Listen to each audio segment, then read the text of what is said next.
el proceso de grabación con la intención de que nuestra asignatura esté después en la plataforma y puedan verla por si hay algún tipo de duda, o en su momento, si alguno de sus compañeros no la ha visto, puedan verla y puedan desarrollarla.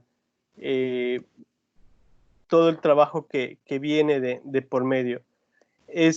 Voy a compartir la pantalla con la intención de que podamos ir viendo ya la información que nos corresponde el día de hoy. Ay, perdón, creo que puse otra. Vamos a ver. Ya, vamos. Con calma. Les comento que ¿ya ven mi pantalla? Sí. Sí. Sí. Okay, perfecto. Bueno, vamos a iniciar entonces para que vayamos identificando un poco el proceso de lo que vamos a estar desarrollando. Es importante situarnos dónde nos encontramos nosotros ahora en todo este trabajo de investigación cualitativa, porque recordarán ustedes en la primera unidad, en la sesión de objeto de estudio, tienen ustedes unas coordenadas. Estas coordenadas comúnmente en lo personal a mí me permiten reconocer siempre qué es lo que me hace falta y dónde voy ubicando dentro de un proceso de investigación. Hemos estado trabajando con qué se investigó, con la intención de poder reconocer el tema, y lo hemos percatado de dos maneras, porque algunos de ustedes empezaron a identificar que su estudio ya no podría ser tan viable desde este aspecto de la contingencia y replantearon un poco la estructura de su trabajo. Al reestructurarlo, pues empezamos a pensar sobre quiénes eran los participantes y dónde necesitábamos nosotros identificar las fuentes de información. No solamente refiriéndome al aspecto teórico, sino también desde esta connotación de los participantes, quiénes suelen ser las fuentes de información principal y a partir de ello poder regularlo. ¿Dónde se sitúa este escenario? Donde hemos estado trabajando un poco en identificar claramente el contexto, el poder referir si lo vamos a hacer desde una perspectiva de estudiantes o profesores, entre otras, y nos encontramos nosotros en esta última coordenada que tiene que ver con cómo lo abordo. Pero al ser una última coordenada, no estamos refiriéndonos exclusivamente a que ya estamos a punto de terminar nuestra investigación, sino que estamos en un proceso espiral, como lo menciona esta gráfica, ¿no? Entonces, estamos en esta primera, si nos queremos verlo de esta forma, estamos en este primer ejercicio, donde hemos hecho observaciones, donde hemos recolectado información y la estamos registrando, donde tenemos que analizar esa información. ¿Para qué? Para continuar esta trayectoria y focalizar, reorientar, profundizar en la información, volver a observar, hacer entrevistas, volver a registrar, generar el análisis, focalizar y llegar a la saturación teórica. Nos encontramos en este espiral, chicos. Y espero que esto lo puedan comprender, porque de alguna manera al hablar de investigación cualitativa, a diferencia de lo cuantitativo, presupondría que nosotros ya hemos estado a punto de terminar nuestro estudio porque ya hicimos una recolección de datos y estamos analizando la información. Y no es así. O sea, la investigación cualitativa no es lineal. Hemos estado trabajando con la idea de que va cambiando de acuerdo a una serie de circunstancias, y por eso suele ser espiral y suele ser ascendente, porque lo que vamos a pretender en cada momento en estos espacios es que nosotros vayamos descubriendo información, profundizando hasta que no podamos decir algo nuevo, y a eso le vamos a llamar saturación teórica. Mientras exista un vacío, mientras exista un término, un concepto, una idea, una situación que todavía queda ambigua y a diferentes interpretaciones, estaríamos trabajando con el espiral. En el ejercicio, si somos puntuales de sensibilidad, conocimiento, focalizar y objetivar, reconocer y verificar, nos encontramos en la mitad de estos dos. Ustedes han hecho las primeras entrevistas, algunos han hecho algunas observaciones porque las han desarrollado desde el principio y estamos en este punto de conocer, empezábamos a sensibilizarnos con el tema y lo que vamos a pretender es focalizar, es decir, cómo vamos a profundizar con la información, qué estamos encontrando. Para ello me voy a pasar a otra presentación para que a partir de eso podamos iniciar con nuestro tema del día de hoy y podamos hacer referencia al trabajo que tenemos, ¿no? En este caso, la presentación la hemos llamado "Ya estamos codificando y categorizando, ¿qué sigue?". Porque en muchos de los casos nos encontramos ante este dilema. Si nosotros continuáramos con la investigación sin el riesgo del trabajo de la asignatura, del producto final, nuestro trabajo todavía se prolongaría por mucho más tiempo y dependería del contenido y la información que nosotros tengamos. Eso es lo que hay que entender por una parte. La segunda es que nosotros tenemos un periodo por tiempo de finalizar nuestra investigación que tiene que ver con la asignatura. Por lo tanto, el que sigue tiene unas repercusiones muy importantes. Para ello, vamos a iniciar con una serie de elementos que nos van a permitir recordar algunos aspectos y empezamos con que la investigación cualitativa es emergente. ¿Por qué referimos que es emergente? Porque nos vamos a percatar que existen nuevos datos que nos ofrece la recolección o las técnicas de datos que hemos utilizado. Aquellas personas que desarrollaron su trabajo por cuestionario se percatarán que muchas de las respuestas que nos han dado han sido muy concretas, aunque nosotros quisiéramos que profundizaran. Las personas al tener un cuestionario suelen ser como que muy tajantes, nos responden lo que la pregunta literal dice, y como no tenemos posibilidad de considerar una posible réplica o pedirle más explicación, se quedan en el discurso corto. Aún así, esa información nos puede estar generando nuevos datos. Y lo importante es que cuando hacemos el análisis, como lo vimos en la sesión anterior, estamos refiriéndonos que hay diferentes tipos de categorización.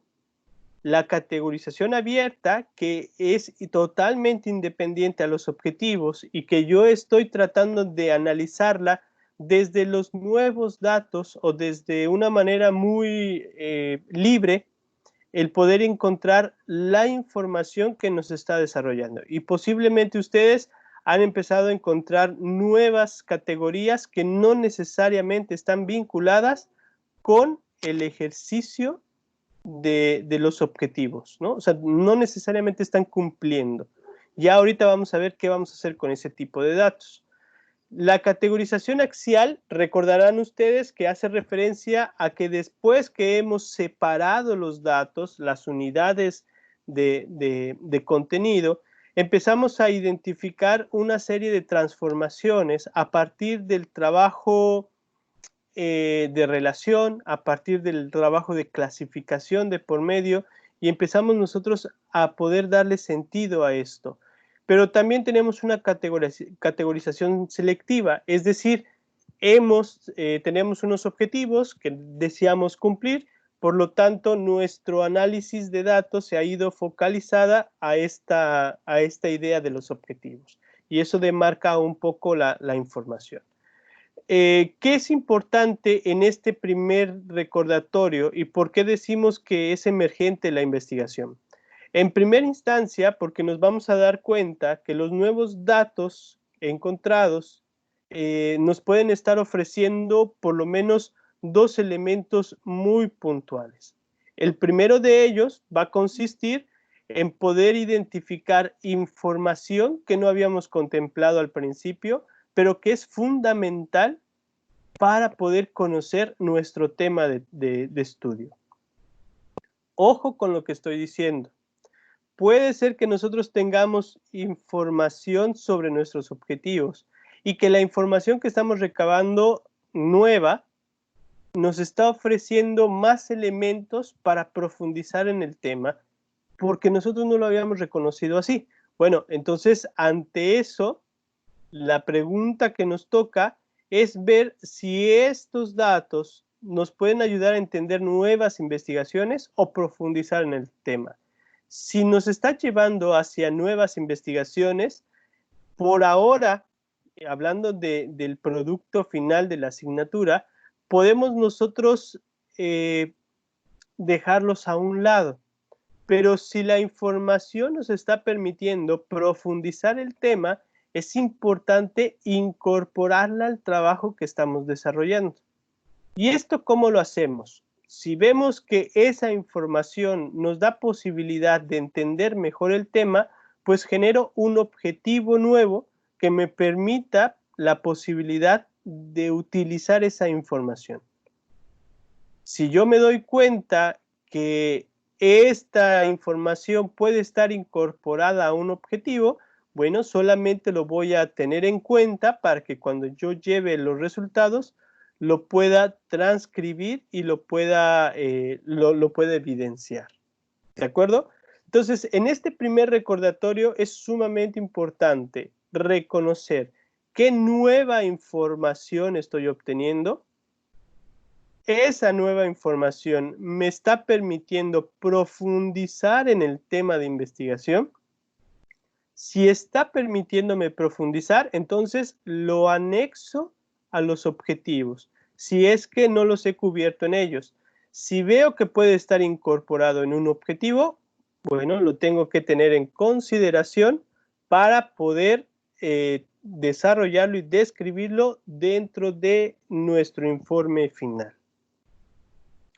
¿De acuerdo? ¿Algún comentario hasta acá? Maestro, sí. Por ejemplo, en nuestro caso, sí encontramos alguna información que podría servir, pero es muy poca porque viene de las encuestas. Entonces, lo consideramos como un vacío teórico, pero que requeriría como que otra técnica de recolección para poder encontrar información con respecto. Entonces, en ese caso sería únicamente mencionarlo, o sea, como una posibilidad para futuros investigadores. No necesariamente. Ahorita vamos a ir viendo otro punto que tiene que ver con esto que comentas, porque no solamente está en función de decir, bueno, esto sí es un tema nuevo, pero lo puede resolver otros con otro tipo de estudio. Si nosotros nos damos cuenta que esa información es útil para el tema que estamos desarrollando, es importante considerarla en los objetivos. Aunque en algún momento podamos poner la información de manera muy puntual, porque es el recurso que nos ha tocado ahora, podemos nosotros proyectarlo hacia futuro en este ejercicio. Recuerden que lo que nosotros vamos a entregar como producto final es un protocolo y no es una investigación terminada. Cuando nos referimos al protocolo es que ustedes van a idear una metodología a futuro para poder seguir abordando esta información. Por eso es importante tenerla en cuenta. ¿De acuerdo? Okay. Entonces sería parte de eso que menciona el espiral, como que esa segunda parte. Exacto. Como que volver a empezar con los puntos que ahora tenemos que considerar. Exacto. Efectivamente. Okay. Gracias. No, de nada. ¿Alguien más? Bueno. Seguimos avanzando entonces. Es importante, vuelvo a referir, nuevos datos, reconocerlos y saber qué hacer con ellos. Si es información que nos ayuda a profundizar en el tema, lo anexo dentro de los objetivos. Si esta puede estar integrada en un objetivo, ya no tengo que crear otro objetivo, sino que lo debo de considerar dentro de los resultados. Si es información muy interesante, pero que da pauta a otro tipo de estudio, entonces ahí podemos moldearlo.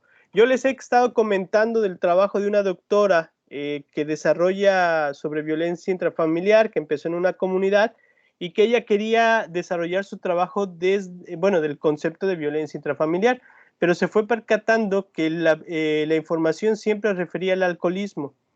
Entonces ella decidió ponerle un alto a la violencia intrafamiliar y atender el tema de alcoholismo. Dense cuenta de lo que estoy diciendo. La información le llevó a una nueva investigación y a partir de ella después vinculó la violencia intrafamiliar. Entonces, ojo, para esto, por eso hablamos que es emergente. Esto puede suceder en función del ejercicio habitual que debería de llevar la investigación cualitativa. En el caso de nosotros, por desarrollarla en un espacio y tiempo determinado, que es el tiempo de un semestre, una asignatura, estamos recurriendo únicamente a la primera ronda y eso nos daría posibilidad de poder idear una metodología hacia futuras experiencias sobre el tema que estamos abordando. Entonces, ténganlo muy en cuenta. Eso lo vamos a ver en las siguientes sesiones cuando ya estemos hablando de la descripción de los resultados o en el trabajo final que ustedes van a entregar. Pero es importante situarlo en este escenario. Recordemos algo más en este punto y nos vamos a dar cuenta que la investigación cualitativa es organizada. Por eso es necesario identificar cuál es el orden que tenemos de los datos. ¿En qué sentido? Pues nosotros nos damos cuenta que hay datos que establecen una posible jerarquía de conceptos. Por ejemplo, la jerarquía puede estar situada en función de lo que yo estoy pretendiendo estudiar. Recuerden que siempre hemos estado abordando qué es el dato que deseo obtener. Y la jerarquía no lo puede determinar en algún punto. Si estamos hablando de un significado, si estamos hablando de una experiencia, si estamos hablando de una perspectiva, si estamos hablando de un proceso, entre otras. La jerarquía siempre va a estar estableciendo una visión sobre los conceptos que estamos pretendiendo. Por eso es importante identificar si existe una jerarquía de datos obtenidos y cuál es el criterio que estamos utilizando para jerarquizar estos conceptos. Por ejemplo, podemos estar refiriendo de diferentes tipos de situaciones. Estamos hablando de tipos de plagio, tipos de acoso, tipos de violencia, y podemos en algún momento dado establecer dentro de esos tipos existe una posible jerarquía de estos, cuál es el que mayor peso tendría, cuál es el que menor peso tendría, cuál es el que tiene mayor repercusión en las personas, cuál es el que menor tiene, si así lo están percibiendo las personas o no. Por ejemplo, en el caso de plagio, puede ser que la connotación del plagio de ideas dentro del discurso en el aula no sea tan penalizado como el plagio de un documento completo. Eso es importante en algún punto, pero esta jerarquía habría que considerarla si nosotros requerimos tenerla o ha surgido del discurso de las personas. Por eso lo pongo así. No quiere decir que todos deben de tener una jerarquía. Ojo con esto. No necesariamente todos deben de establecer una jerarquía, pero si esta se ha mencionado o si yo la requiero, entonces debo de ponerlo ahí. Por ejemplo, si estamos refiriéndonos a la gamificación, la pregunta sería, ¿qué privilegia el profesor para poder desarrollar aspectos gamificados? Y dentro de los elementos que se utilizan para gamificar, ¿cuáles son los que comúnmente privilegia o jerarquiza? Eso es importante en algún punto. ¿Por qué? Porque los que hacemos gamificación, pues cada quien tiene una configuración diferente de entenderla, pero de esos elementos también le da una serie de importancias, ¿no? Entonces, eso es relevante para poder trabajarlo. Ya hemos estado trabajando y de ahí la intención de que ustedes entreguen esta segunda tarea que tiene que ver con la clasificación de los datos, con las categorías y subcategorías, porque ya nos permite identificar una clasificación. Nosotros estamos viendo temas y estamos integrándolas, estamos viendo una serie de propiedades y las estamos integrando a esto. Por eso la clasificación nos puede referir a cuál es la clasificación de los datos en relación a las categorías y subcategorías que ya desarrollamos. Inclusive nos puede permitir seguir preguntándonos, ¿estas subcategorías o estas categorías pueden estar integradas en una categoría mayor? Si lo están, es conveniente formularse cuál sería el concepto, ¿no? Si no lo están y se quedan ahí, pues no se preocupen, ya hemos avanzado en función de. Pero aquí lo importante como investigadores es identificar cuáles son los criterios que estamos utilizando para poder clasificar. Por ejemplo, en primera instancia, hemos generado un concepto que le denominamos categoría y ahí hemos involucrado algunos conceptos que hemos llamado subcategorías. Para mí es representativo, y ustedes lo van a describir en su producto final, la definición de los términos. ¿Qué estamos entendiendo por cada una de estas categorías?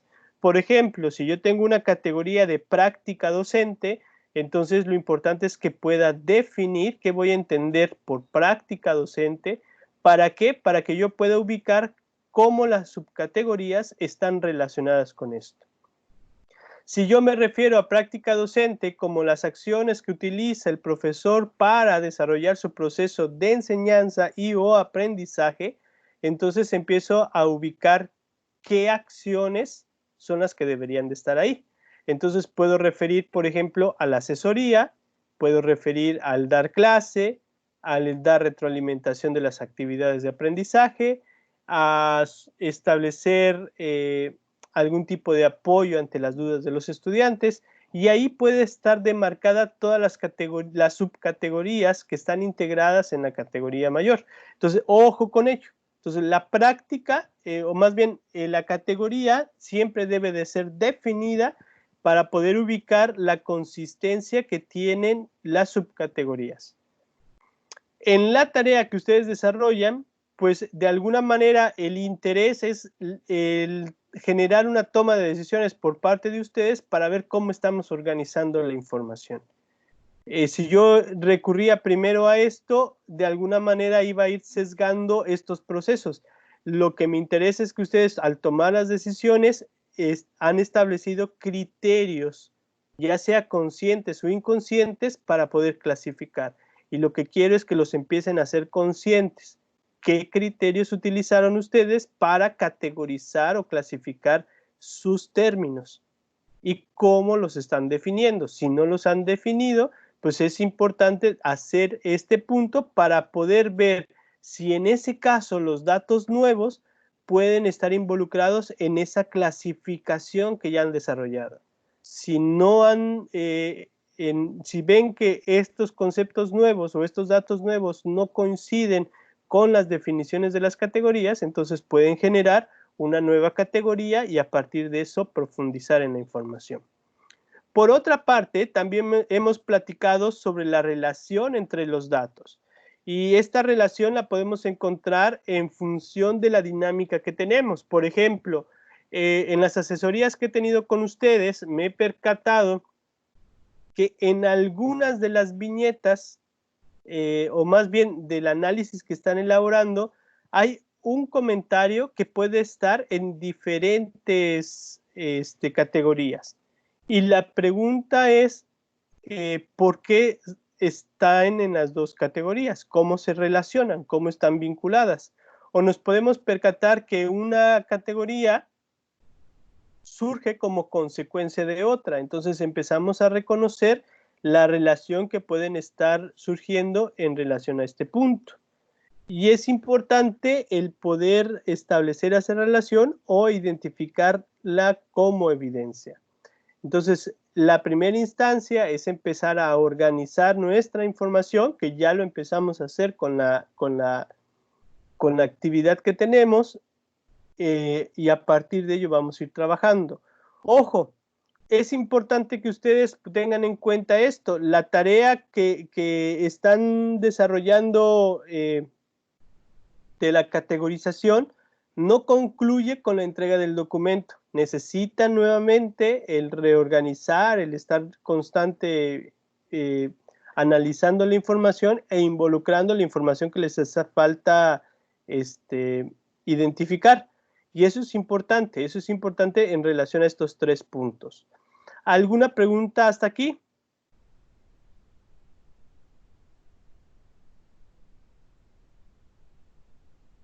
No, todo claro. Profe, Sí.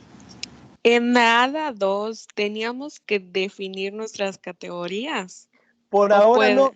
Ok. La intención no era definirla, por eso no lo puse como tal. Lo que a mí me interesaba es la manera de cómo ustedes tomaban la decisión de organizar la información. Ok. Por eso Ya. me refiero a esto. Estos criterios, estos criterios que ustedes utilizaron para clasificarlos, ahora siendo ya más consciente esta actividad, es importante definir cada categoría y las subcategorías que tiene, para que empiece a generarse esa organización de información. Si yo les pedía definirlo, automáticamente se iban a ir más por una categorización axial que tiene que ver con los objetivos y me iban a dejar a un lado esta categorización abierta. ¿De acuerdo? Por eso el poder identificar primero los temas, establecer un poco si pueden estar integrados en una categoría y después establecer la relación. Esto es parte del trabajo que vamos a ir desarrollando en función del análisis de datos. Bien, continúo con el otro recordatorio y nos vamos a dar cuenta que la investigación cualitativa es totalmente sistemática. Por eso es necesario identificar cuáles son los diferentes pasos para profundizar nuestro tema. Esto, recuerden, y por eso pongo yo el espiral aquí, es nuestro proceso de investigación. En este caso, estamos en la primera curvita y estamos reconociendo, sensibilizando nuestro tema. Vuelvo a poner los elementos que teníamos al principio. El primero tiene que ver con la sensibilidad y conocimiento, y en ello ubicamos, por ejemplo, qué objetivos se cumplen con la primera recolección de datos. En este caso nos podemos dar cuenta, la información que tenemos ahora está respondiendo a los objetivos que nosotros ya habíamos planteado. Si la respuesta es sí, habría que preguntarnos la segunda. ¿Existe algún vacío teórico? ¿Existe información ambigua? Si nos damos cuenta que la primera recolección de datos no está respondiendo a los objetivos, entonces empezamos a focalizar y objetivar la información. Inclusive si vemos que existen vacíos teóricos, necesitamos focalizar la atención en esos vacíos porque puede ser información confiable que nos ayuda a profundizar en el tema. Entonces, empiezo yo a preguntarnos, ¿cómo o qué técnica debo de utilizar para profundizar más en la información? Si yo veo que mis objetivos no están siendo respondidos, tengo una de dos. O reestructuro los objetivos de acuerdo a la información que estoy entendiendo, que ya tengo, o lo que hago es focalizar con nuevas técnicas para poder dar respuesta a los objetivos que ya he estado planteando. Y aquí nos vamos un poco al detalle con los participantes, porque es importante identificar quiénes serán los informantes idóneos. Por ejemplo, yo ya hice cuestionarios y en algún momento dado pude poner en la última pregunta si ellos desean continuar con la investigación y me han dicho de 30, unos 10. Entonces puedo yo identificar quiénes serían los informantes más idóneos. No necesito yo establecer las 10 entrevistas si reconozco al informante idóneo. Si yo tengo la posibilidad de tiempo y lo puedo desarrollar como sería en el trabajo natural de investigación, entonces me voy a esos 10 participantes que quieren continuar con el estudio y abordo la temática. Ahora, por cuestiones de espacio y tiempo, nos vamos a referir solamente a unos cuantos que nos permitan profundizar en ese punto. Así que si yo hice 20 cuestionarios y me respondieron 5, no te preocupes, a esos 5 puedes entrevistar y focalizar la información. Lo que yo quisiera que ustedes comprendan es que la investigación cualitativa, al ser emergente y sistemática, vamos analizando la información en una primera ronda, identificamos cómo estamos cumpliendo los objetivos y vamos a una segunda que es para focalizar y objetivar. Y así lo estaríamos desarrollando constantemente hasta la saturación teórica, que esa es la que nos permitiría identificar si lo que hemos interpretado, lo que hemos hecho, es totalmente correcto. Y aquí la pregunta es, ¿cómo vamos a verificar los datos? ¿Hemos llegado a la saturación teórica o nos hace falta? Si nos hace falta, pues seguimos con una ronda más de entrevistas a profundidad, pero ya es en este tono de focalización y objetivación de datos. Es decir, nos vamos por datos concretos. Me he percatado que sí, se ha cumplido el objetivo 1 y 2, pero el 3 todavía. Entonces voy a trabajar en esa focalización con el objetivo 3 exclusivamente. ¿Cómo puedo yo recabar la información que me hace falta? Entonces voy atendiendo a este punto. Por eso le llamamos investigación cualitativa sistemática. ¿De acuerdo? Entonces, ¿dónde estamos nosotros? En esta primera parte. ¿Qué necesitamos? Pues entonces proyectar un poco. Si me doy cuenta que no he respondido a mis objetivos, es importante desarrollar otro tipo de entrevistas para poder responder a los objetivos. Si yo veo que tengo información nueva que es sumamente importante y valiosa para entender el tema, lo que yo puedo hacer es reestructurar los objetivos acorde a esa información obtenida y entonces lo voy desarrollando. ¿Correcto? Sí.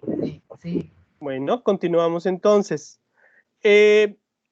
Por lo tanto, ¿cómo vamos a organizar y para comunicar los resultados? ¿Qué sigue después de este primer ejercicio que estamos haciendo? Pues necesitamos nosotros empezar a organizar la información, necesitamos transformarla, necesitamos contrastar y verificar. Ojo con lo que voy a decir, tanto el sentido de transformar como contrastar son actividades que requieren de la redacción. ¿Qué significa esto? El hecho que yo las esté desarrollando, simultáneamente estoy construyendo lo que será mi trabajo de campo. Digo, mi trabajo como informe final, ¿de acuerdo? Esto es importante mencionarlo. Conforme voy transformando y voy contrastando, estos dos pasos me van a permitir ya empezar a redactar, por una parte, nuestro trabajo final. Habitualmente nos vamos a dar cuenta que cuando hacemos una investigación cualitativa, estos pasos suelen ser también muy extensos. Y ahí para el informe final, por ejemplo, el investigador empieza a decidir sobre el informe final, pues viene toda la información recabada, pero si lo quiere publicar en un capítulo de libro, en un artículo, se va a dar cuenta que es necesario no hacer una síntesis de ellos, sino hacer diferentes tipos de productos académicos. ¿Por qué? Porque la información es sumamente amplia y de alguna manera atiende a cuestiones específicas. Por eso es importante el poder organizar la información que se tiene. Vamos a ver cada uno de estos pasos, daré algunos ejemplos para que ustedes vayan visualizando. El primero es muy sencillo, que tiene que ver con organizar. Y organizar corresponde a organizar la información por categorías. Lo que yo les sugiero es que en un documento, ustedes, por ejemplo, en un Word, pongan ustedes trabajo de categorías o parte del trabajo de informe final. Y cada apartado, cada categoría, debe de tener un apartado en sí mismo. ¿De acuerdo? O sea, yo puedo poner como si fuera un índice. Primera categoría, conceptos de plagio. Correcto. Entonces, ahí va a estar referenciado todo lo que tenga que ver con esa categoría. Segundo, acciones que realizan las personas que cometen plagio. Entonces podemos referirnos no solamente a las acciones de plagio, sino a la manera de cómo lo desarrollan. Y esa es mi segunda categoría. La tercera, consecuencias de, entonces ya tengo mis 3 categorías que puedo estar desarrollando y a partir de ahí voy a ir describiendo. Aquí yo pongo entre paréntesis el concepto memo porque en el software Atlas TI hay una aplicación que se le llama memo. ¿Qué es un memo?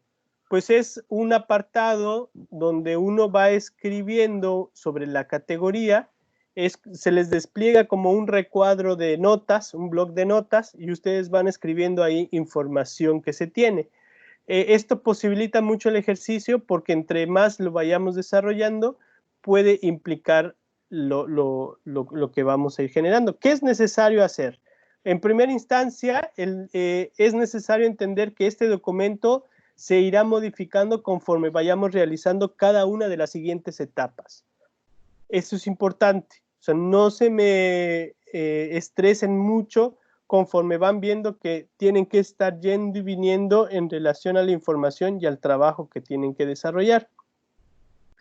La organización de la información, ustedes pueden desarrollarla por diferentes situaciones o diferentes aspectos. El primero de ellos puede ser por la cuestión de los objetivos. Si yo tengo 3 objetivos, 2 objetivos, entonces puedo establecer yo la información a partir de esos datos. Es decir, ¿cómo quiero presentar la información final? Pues es por los objetivos. Entonces, objetivo 1, objetivo 2, y a partir de ahí voy a ir sumando la información. Puedo hacerlo yo por categorías. Puede ser que un objetivo esté contemplando diferentes categorías, entonces puedo yo organizarlo bajo ese punto. O lo puedo hacer yo por casos. Por ejemplo, la situación de violencia puede referirse muy concreto a personas. Y yo pudiera presentar, por ejemplo, toda la información por casos, ¿no? Puedo decir, bueno, el caso de Julanito de tal y toda la información que nos presenta, el caso de Julanito de tal y todo lo que nos representa. Yo puedo estar abordándolo bajo estos 3 conceptos: objetivos, categorías o casos. Eso va a depender de la toma de decisiones que ustedes vayan desarrollando. El otro punto, es importante que ustedes vayan identificando las viñetas más representativas. ¿Qué nos referimos con viñetas? Nos referimos al discurso de los participantes. Ojo con lo que voy a decir. Yo ya clasifiqué objetivos, categorías y casos. Entonces, conforme yo voy haciendo mi análisis, es decir, lo que les comentaba de ir marcando el texto con diferentes colores, pertenece a estas categorías. Entonces, esas viñetas las paso yo al Word que estoy contemplando y las voy marcando. Si yo de casualidad en esa viñeta viene una reflexión o recuerdo yo a un teórico que hace referencia a esto, es importante que ustedes entre paréntesis vayan poniendo estos datos. ¿Por qué razón? Porque estos ya nos dan idea de cómo podemos ir reflexionando la información y cómo podemos ir generando el contraste. Si ustedes nada más van poniendo las viñetas que corresponden a cada categoría sin hacer estos procesos reflexivos, pues al final vamos a tener un moloch de ideas, pero no necesariamente pueden estar reflejando un ejercicio reflexivo y tendremos que hacerlo después. Ustedes ya irán ideando un poco la forma y qué es lo más conveniente para ustedes. Entonces, recapitulando un poco la parte de la organización. En un Word, lo que voy a poner es diferentes apartados dependiendo de cómo yo quisiera trabajarlos. Por objetivos, por categorías o por casos. Y en cada una de ellas voy a estar integrando las viñetas más representativas. Eso no quiere decir que yo tenga que poner todas, solamente voy a poner las que comúnmente son más significativas para el tema, son más representativas porque son lo que integra los comentarios de los demás o porque son aquellas que yo quisiera comunicar en relación a lo tangible y la evidencia que muestran ante la problemática que estamos estudiando. ¿De acuerdo? pero también es importante que vayamos nosotros enumerando cada una de estos comentarios. Ya más adelante les diré por qué, pero es importante que vayamos nosotros enumerando cada uno de estos comentarios. ¿Alguna pregunta con respecto a la organización? Sí, maestro, yo tengo una duda. Sí. Para el momento de organizar el documento, lo que yo podría hacer, más que nada como acumulación de ideas, es poner mi categoría y debajo de ella como pegar todas las respuestas que nos dieron nuestros participantes sobre esa categoría, para ya después analizar todo el conjunto. Sí, por mí no habría ningún problema. El hecho que lo hagas así te permitiría a ti en primera instancia enumerar o cuantificar los números de veces que se menciona, y segundo, a partir de ello tú puedes ir reconociendo cuál sería después la viñeta más representativa. ¿Por qué razón? Porque no todos los comentarios van a ir en el documento. Hay comentarios que son repetitivos, que si yo puedo escoger el que integra la información del otro, pues es mucho más conveniente, ¿de acuerdo? Pero me parece la idea correcta en relación a que al organizar esta información, ya después puedo analizar, puedo reflexionar y puedo cuantificar las veces que se va mencionando esa categoría. ¿Algo más? Bien, este apartado es muy sencillo, va a depender mucho de cómo ustedes quieran irlo desarrollando, y digo va a depender mucho de la manera de cómo quieran realizarlo, porque va a depender de las otras dos actividades, ¿no? La segunda actividad que tenemos nosotros es transformar. ¿Y qué significa transformar? Pues es usar esos temas, esas categorías, en diferentes elementos que nos permitan a nosotros evidenciar la información o el objetivo que estamos pretendiendo.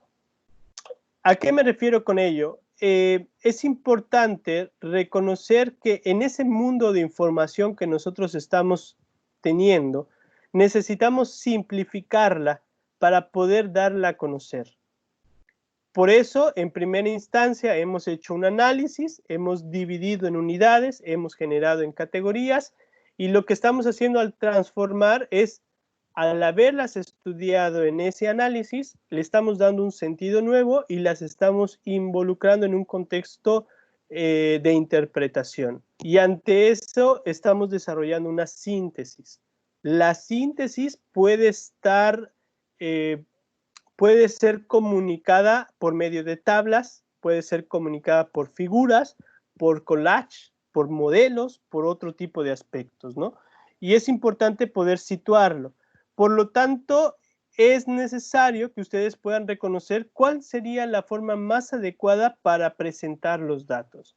Ojo, esto ya nos advierte de lo que tenemos que empezar a construir y a redactar. A esto ya nos referimos con el concepto de análisis de datos. A diferencia del SPSS, que desarrollábamos una base de datos y después identificábamos cuáles iban a ser los tipos de análisis que íbamos a hacer, descriptivo, inferencial, y poder desarrollar este tipo de análisis ya con fórmulas. Aquí lo importante es empezar a reconocer cuál es la manera más importante de presentar la información en relación a cómo lo estamos desarrollando. Tenemos que generar este punto, que la transformación nos lleva a un proceso reflexivo, por lo tanto tiene que ser redactado en los resultados. ¿A qué me refiero con esto? Que la manera de cómo yo quiera presentarlo, la forma de cómo yo voy a estar situando, ya establece una manera de cómo irlo redactando, o es decir, tendré que ir redactando ya estos espacios en mis diferentes apartados del documento. Ahorita voy a poner algunos ejemplos para que ustedes puedan visualizar cómo poder desarrollarlos. La primera instancia refiere a la representación de las veces en las que se presenta una categoría. Por ejemplo, Gaby mencionaba, en mi documento lo que voy a hacer, puedo poner la categoría y después el listado de todos los comentarios que surgen efectivamente es una muy buena opción para organizar y empezar a contabilizar este tipo de ejercicio. Por ejemplo, en este estudio que tiene que ver con las actividades que se promueven los valores, aquí aunque hablamos de porcentaje, estamos refiriéndonos aquí lo que faltó, aquí lo que se confundía no era porcentaje, sino era mención. Hubo los profesores hicieron 40 menciones o había 40 viñetas referidas que una actitud o una actividad para promover los valores consistía en el ejemplo del quehacer docente. Otros referían, por ejemplo, que las actividades para promover valores en una escuela religiosa tenían que ver con las actividades religiosas y fueron 22 menciones sobre este tipo de actividades. Algunos profesores refirieron que las actividades recreativas que programaba la institución promovían algunos valores de por medio. Otros decían que no existía un plan, alguna normatividad y algunos elementos sueltos que no entraban dentro de estas categorías. La primera parte que podemos ir haciendo es enlistar, por ejemplo, cuántas menciones hay por cada subcategoría. Quehacer docente, actividades, no existe un plan, entre otras. Y posteriormente, esta manera de presentar la información ya nos sugiere la manera de cómo podemos irlo abordando. Entonces, recuerden que en cada tabla después viene una interpretación. Y aquí viene la mayoría de los profesores, el 40%, declaran que la promoción de los valores depende del testimonio que dan de sus estudiantes.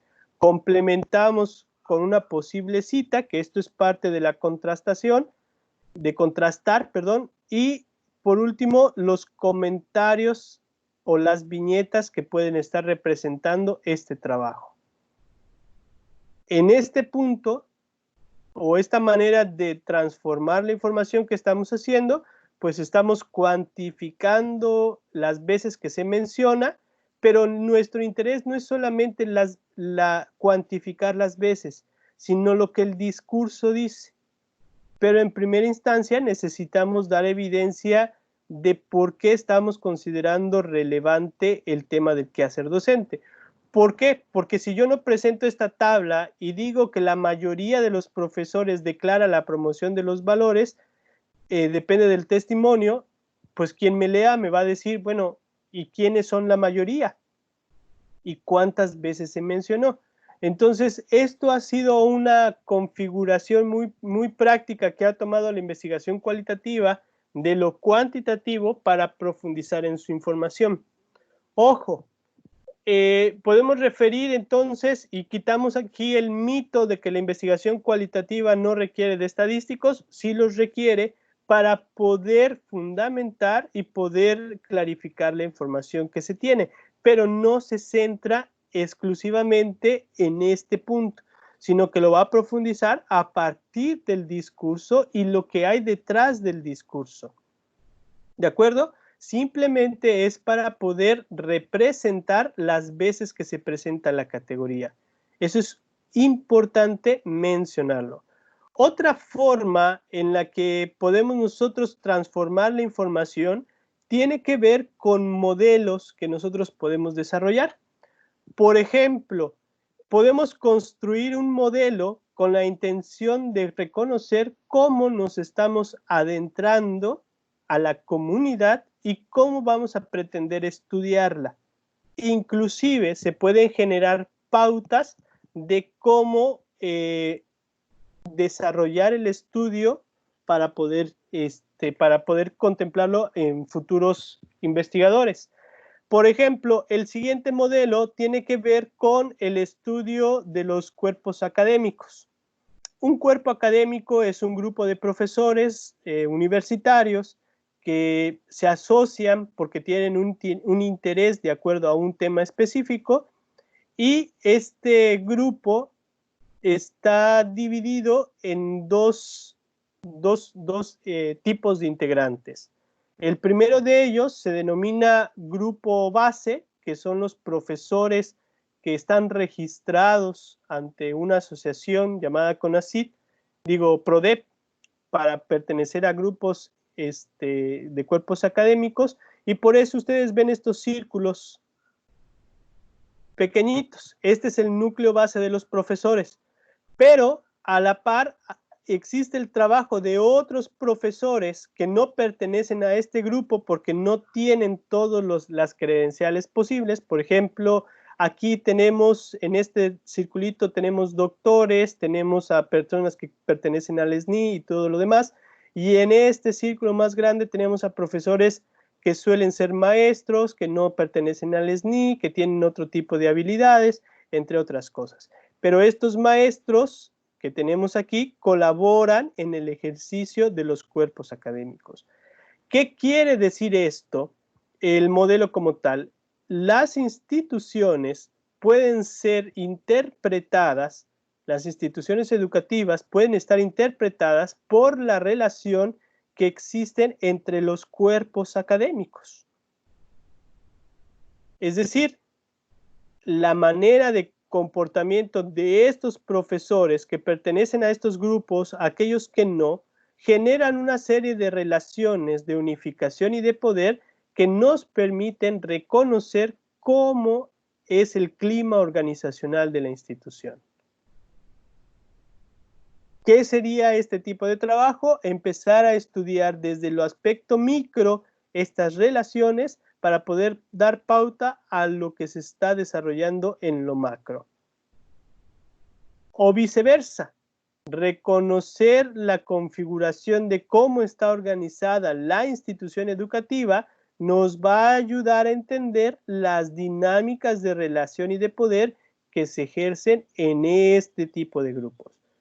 Esa información de estudio surge a partir de las observaciones, de las entrevistas, de los cuestionarios, de las diferentes técnicas de recolección de datos hechas a los participantes.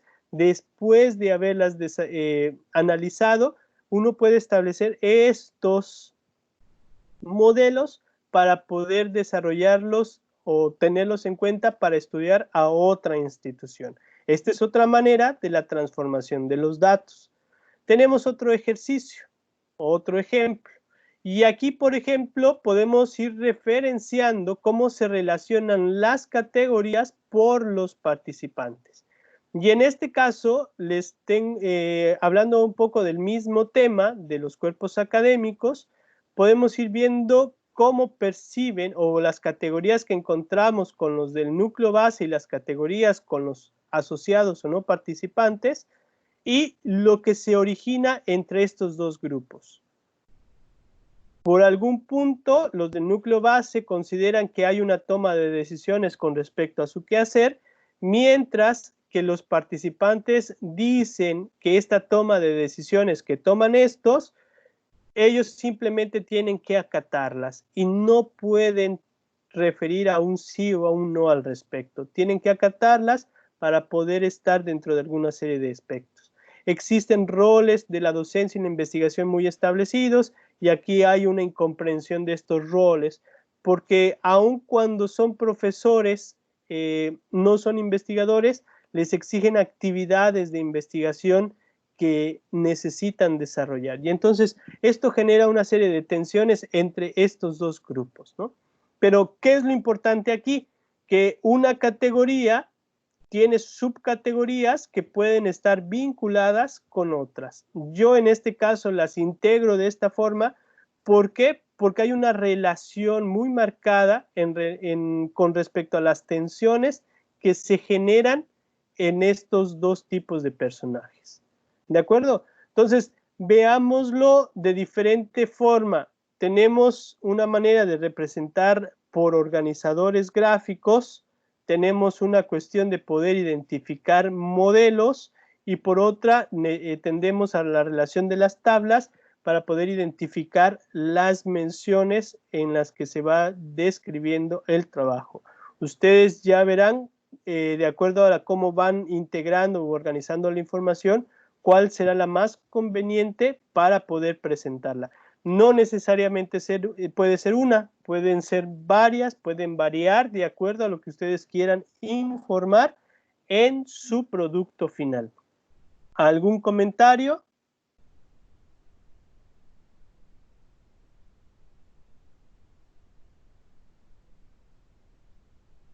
Bien. Por lo tanto, en este caso, esto lo vamos a ir viendo en las sesiones posteriores en relación al informe final, y ahí ya van a quedar algunos ejemplos más claros. El detalle de contrastar la información. Contrastar es generar un diálogo entre el dato, la teoría y la reflexión del investigador. Es importante reconocer que una de las diferencias que tiene la investigación cualitativa y que a mí me gusta de algunos autores es el referir que en el apartado de resultados se genere la discusión de ellos. O sea, es decir, junto con los resultados se presente la discusión de la información.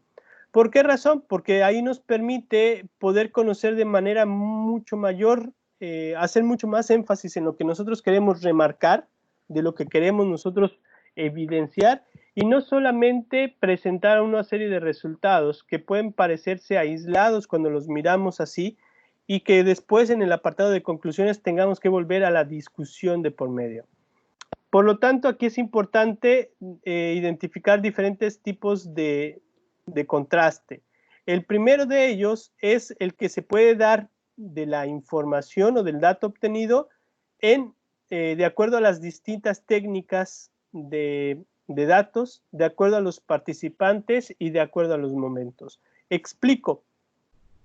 Puede ser que yo ya desarrollé un cuestionario y le haya pedido información a las personas y luego me percate que en las observaciones que he estado haciendo de esa técnica, de esa información, la información es distinta. Por ejemplo, cuando se le pregunta a los profesores si ellos ayudan a los estudiantes o saben reconocer a los chicos que tienen alguna necesidad educativa, ellos podrán decir que sí y nos podrán decir algunos ejemplos.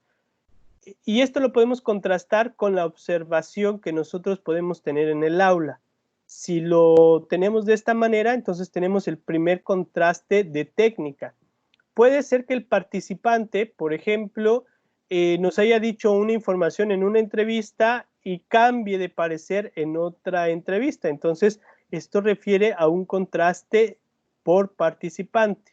La información de un mismo participante puede variar también de acuerdo al momento y al contexto en el que se refiere. No es lo mismo la comunicación que nos pueda dar un informante en una entrevista a que la pueda hacer en un grupo de discusión o en un grupo de enfoque. Puede ser que en el grupo de discusión sea mucho más vulnerable a la presión social que en la entrevista, y entonces ahí pueda estar modulando el ejercicio. Por eso es importante reconocer el contraste entre del dato, de acuerdo a la técnica, el participante y el momento. Ahorita vamos a ver algunos ejemplos. La segunda tiene que ver con el dato obtenido y lo que el investigador ha encontrado, que en muchos de los casos puede estar desarrollada por la observación o la interpretación de la información. Vamos a referir a algunos ejemplos. Y la tercera tiene que ver con el dato y la teoría. Ojo con lo que voy a referir, porque a la teoría le vamos a estar dando más peso a la manera de cómo se conceptualiza o cómo nos permite esta teoría entender mejor lo que nos estudia y menos a los resultados. A diferencia de la investigación cuantitativa, por ejemplo, comúnmente se centra en los resultados, es decir, esta investigación tuvo estos resultados a diferencia de la investigación de Julanito de Tal, que nos refiere a otros. ¿Por qué? Porque lo que a veces se pretende en este tipo de estudios es corroborar que esas variables pueden estar, se pueden utilizar en otro tipo de contextos. En investigación cualitativa, lo que nos interesa de la teoría es cómo estas disciplinas, estos teóricos, nos permiten conceptualizar mejor o entender mejor lo que nosotros estamos estudiando. Veamos algunos ejemplos. El primero tiene que ver con el contraste o la relación entre la técnica y el dato obtenido. Y aquí, por ejemplo, podemos ir viéndolo en relación al discurso. Por ejemplo, complementando lo anterior, el maestro Roberto dice: creo que el trabajo del día a día en la organización, trabajamos en la promoción de los valores, no tanto con actividades específicas, sino con el quehacer cotidiano. Y aquí viene el contraste con la observación que ha hecho el investigador. Sin embargo, la cotidianidad en el que el maestro y el administrativo considera que los alumnos perciben su actuar como modelo no siempre representa la promoción de los valores. ¿Por qué razón? Porque cuando el investigador generaba la observación y las entrevistas con los estudiantes, decían algo totalmente contrario a lo que el maestro Roberto predisponía o decía en este ejercicio. Entonces viene un contraste entre la técnica y el dato obtenido. Vamos al ejemplo 2. Aquí está referida al contraste o la relación entre el dato y el investigador. Aquí, por ejemplo, dice, el 10% de estos maestros considera que los medios de comunicación predisponen o influyen en los adolescentes a comportarse de una u otra forma. Y en opinión de la maestra Marta, nos refiere, los medios de comunicación masiva han creado necesidades que los jóvenes valoran. Ante esta situación, dice el investigador, los docentes se perciben en una lucha constante, ya que los valores que promueven los medios de comunicación masiva no siempre están de acuerdo con lo que promueve la familia, la escuela, la iglesia, entre otras. Entonces, vean cómo el relato, tenemos aquí una primera reflexión que viene de la tabla de los valores, recordarán ustedes, o en este punto la maestra nos refiere al uso de los medios de medio masiva, o sea, de medios de comunicación masiva, cómo interfieren en la promoción de los valores, y la reflexión del investigador ante esta idea del maestro. Entonces vemos el contraste en relación, o más bien la interpretación del investigador en relación a este punto. Vamos al ejemplo 3.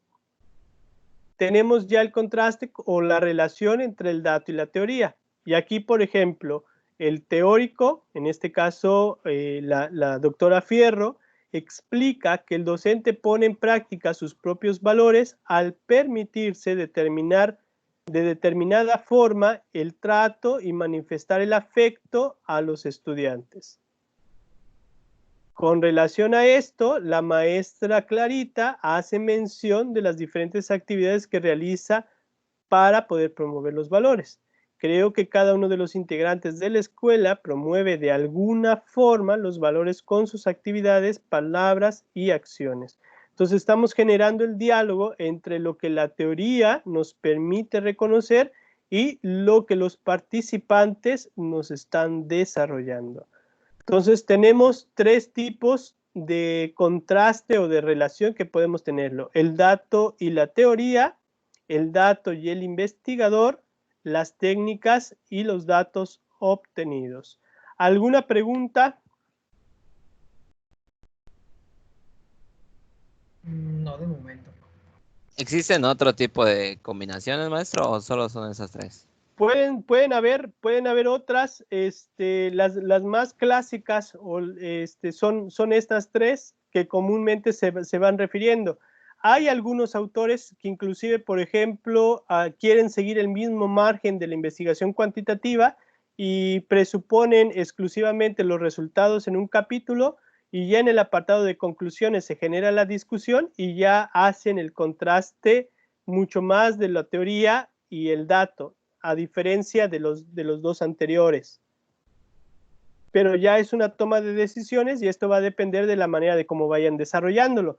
Lo que sugiero en este caso es que ustedes se van a percatar que cuando van haciendo la transformación de la información y el contraste, les está exigiendo ya redactar parte de su trabajo. Háganlo. No esperen a que les digan los apartados que tienen.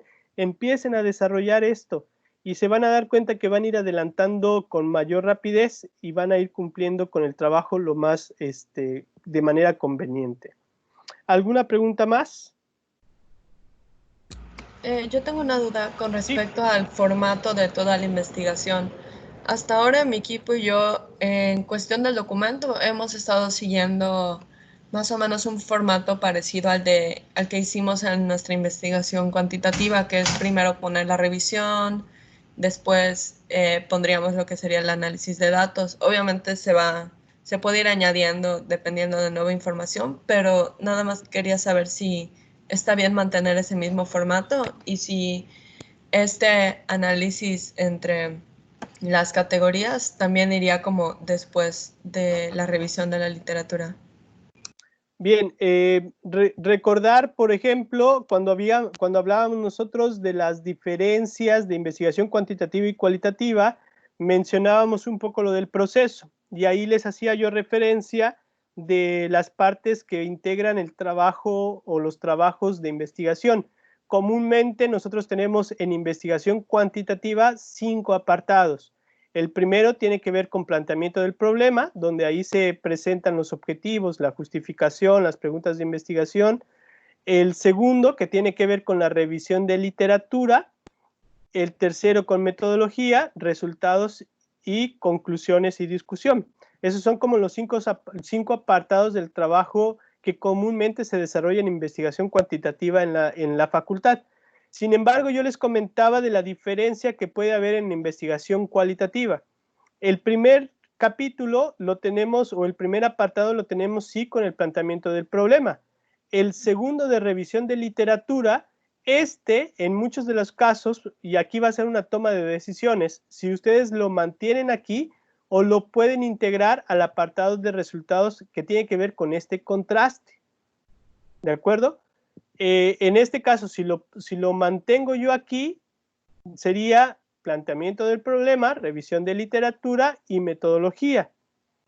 Pero además yo les decía a ustedes que debemos de tener un capítulo adicional que corresponde al contexto, a la descripción del contexto, donde tendríamos que ir describiendo pues los participantes, el contexto de los participantes, entre otras cosas. Después vendría el de resultados y conclusiones. Esto lo vamos a ver en la siguiente sesión, donde ya vamos a estar hablando de la comunicación de los resultados y los diferentes tipos de documentos que podemos entregar al respecto. Pero sí, ustedes pueden mantener el orden del trabajo que ustedes tenían e irlo proyectando hacia el ejercicio que se tiene. ¿Por qué razón? Vuelvo un poco a la instancia. Conforme nosotros vamos descubriendo las viñetas, las categorías, en mente vienen diferentes autores o disciplinas que nos ayudan a entender mejor este trabajo. Por ejemplo, cuestiones de acoso, cuestiones de violencia, cuestiones relacionadas con situaciones sociales, por ejemplo, bullying, entre otras. Entenderíamos nosotros que no estaríamos apoyándonos exclusivamente de fuentes de información de la disciplina de la psicología, sino que tendríamos que también tener elementos sociológicos o antropológicos para poder comprender la información. ¿Por qué razón? Porque estamos refiriéndonos a hechos sociales. Y ante ese hecho social también involucra una serie de teóricos que han hablado acerca de cómo comprender este punto. Y en ese detalle lo vamos reconociendo exclusivamente desde el discurso que los participantes nos han hecho. Entonces, por eso necesitamos hacerlo de manera paralela, conjuntarnos, que era una de las características que les decía de la revisión de literatura. La revisión de literatura no se queda en un primer apartado, es un ejercicio constante que se va fortaleciendo conforme nosotros vamos percibiendo la información. Pero respondiendo a la pregunta, está bien, pueden permanecer con esa organización del trabajo final y nada más vamos a ir adheriendo los apartados adicionales que ya se mencionarán en la sesión que viene. ¿Alguna otra pregunta? Sí, Bien. profe. Sí. Es que lo puse en el chat, pero creo que no lo vio. Lo que pasa es que en la pestaña de avance del proyecto hay como como que, no sé, los pasos a seguir para hacer como que el informe final. Ajá. Entonces, ¿se puede también seguir ese o como Sí. usted dijo que... ok. Ese es el que vamos a seguir, únicamente lo vamos a ir viendo a un tiempo con la intención de que podamos ir bien, pero si ustedes ya se adelantaron un poquito y ya lo están viendo, pues adelante, no hay ningún problema. Ok, está bien, gracias. De nada. ¿Alguna pregunta más? Bien, continúo. Por lo tanto, el aspecto de verificar la información no necesariamente, bueno, el ejercicio consiste en corroborar que la información descrita haya sido interpretada correctamente. Y nos vamos a percatar que también hay como diferentes formas de cómo hacerlo. En una primera instancia es importante que demos a conocer a nuestros participantes los resultados que hemos obtenido. ¿Cuál es la intención? Que ellos puedan reconocer de una forma lo que han mencionado, si están de acuerdo con lo que nosotros hemos interpretado como investigadores, si coincide con lo que ellos realmente están considerando y ver los convenientes. Esta es una forma de cómo corroborar que la información que se tiene. La segunda puede estar regulada por el asesoramiento de expertos. En nuestro ejercicio, por ejemplo, puede ser que nosotros podamos tener estas dos, que al final de nuestro trabajo podamos llevarle la información a algunos de los participantes, dársela a conocer y que ellos puedan decir si coinciden con la información que estamos presentando. Y la segunda, pues en este caso va a ser el asesoramiento que van a tener con un servidor, que es la manera de cómo poder corroborar la información que se tiene. Por otra parte, existe una que tiene que ver con la dictaminación de trabajos, pero esta ya posibilita el ejercicio de una publicación en alguna conferencia, en una ponencia, ya sea en un congreso o en un artículo de divulgación. Esta tercera está más relacionada con la configuración de expertos que permiten reconocer las limitantes y las áreas de oportunidad que puedan tener los aspectos metodológicos o la relevancia que tienen los datos obtenidos. Este dato es muy sencillo, en muchos de los casos implicaría un trabajo extra si reconocemos que por parte de los participantes reconocen que el significado de la información no es lo que ellos habían pensado o considerado, o que en su caso que el asesoramiento del experto les pueda referir que la información no está siendo interpretada de manera correcta y les hace falta el desarrollarla desde algunos aspectos más. Entonces, para nosotros estaríamos considerando estos dos elementos. ¿De acuerdo? Ya por último, pues el poder referir un poco a algunas preguntas o comentarios que ustedes puedan tener.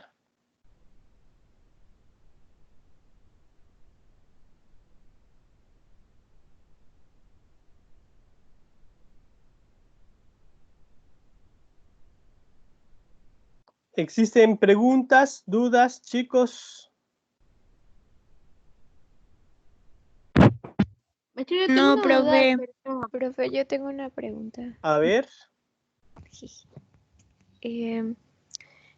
Pero no es sobre el tema, sino con relación a los trabajos.